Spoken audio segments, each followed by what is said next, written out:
Doug Kent and Chris Barnes are both headed to next week's TOC, Tournament of Champions, a 32-man field, the last 26 tour winners, and 3 senior tour champs, 3 regional champs.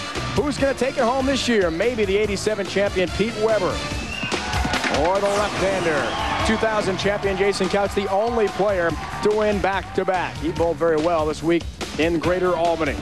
Some of the PBA's best have never won the TOC, including Walter Ray or Williams Jr. He and Brian Voss go for it next weekend.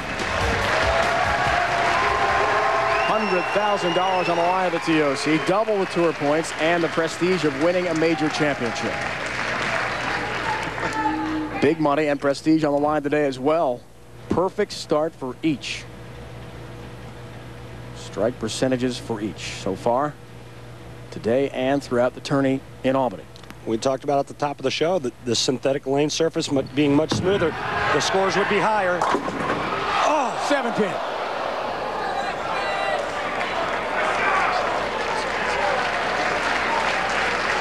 Wow. Solid 7. Terrible break. This ball's dead flush in the pocket. Because of that speed, that velocity, that those pins start to get airborne. Doug Kent's speed's softer. He's got more axis rotation, more side spin. That keeps the pins lower. Bit of a drama on the way to the 7-pin there, flirting with the channel. Kent, the great start. 4-bagger, and now an 11-pin lead.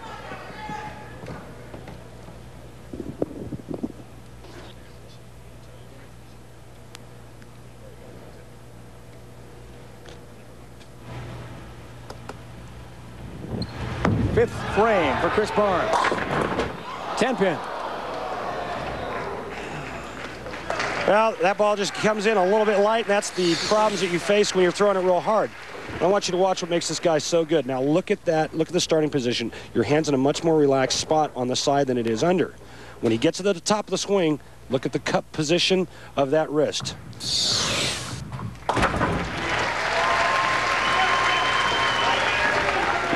Picks up his 10-pin. Return to the live coverage, and now it's Kent.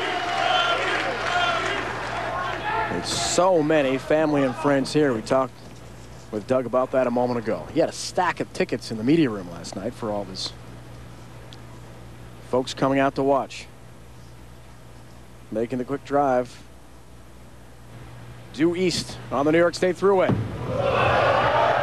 5-bagger, 10-pin. Would have given him a 22-pin lead.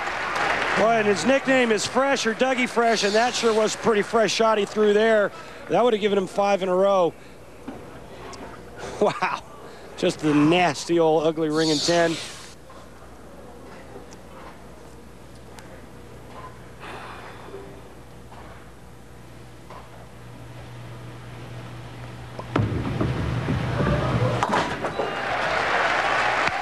Remember, the top 8-point finishers at the end of the tour season will get a bye right into the round of 16.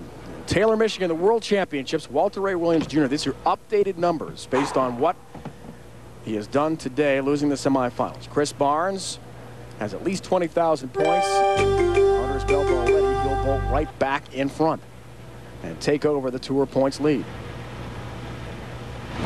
Perhaps 25,000 if he can win the match. 10-pin. Okay.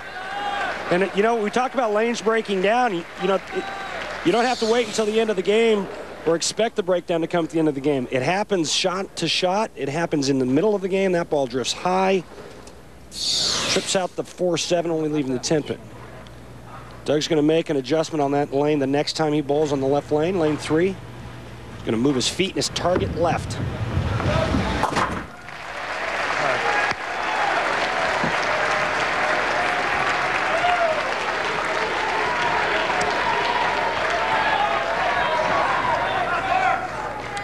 Back to Barnes, who's been so consistent all year long.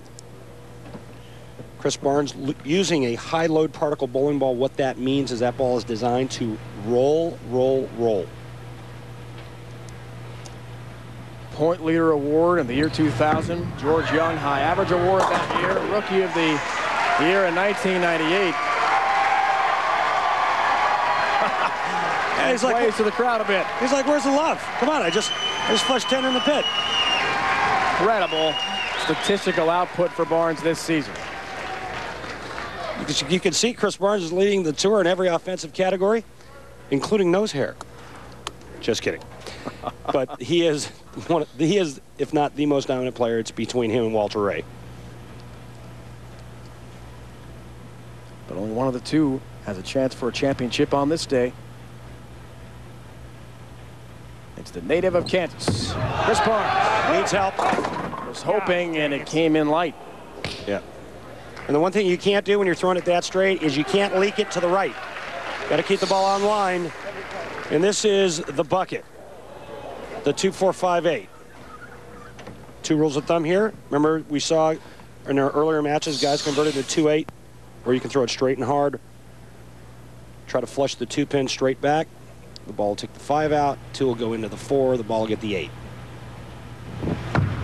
Look out. Open. 5-pin standing for Barnes. Well, this ball was pulled, and it missed this spare to the left. And if you go back and you watch some of the spare shooting that Chris did earlier, he was a little bit towards the left side of everything he shot at. He barely made the 10-pin on the left side. When he shot that solid 7, he was left of that pin. Big opening now for Doug Kent. 268 the max score. Oh. 4-pin late trip.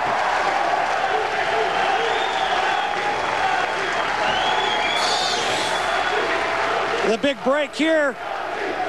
This ball's going to drift a little high, and the trip 4. What a break. Bowler's best friend. When you start tripping 4s and smacking that 10 around, you know you got the good touch going.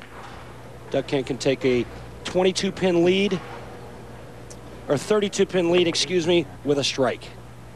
Looks for a double. 8th frame. Talks to himself right up to the approach. Get off! Get off!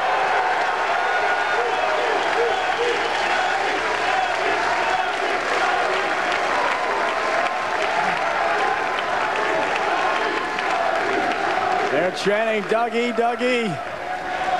And with a double, he's got a 32-pin lead on Chris Barnes.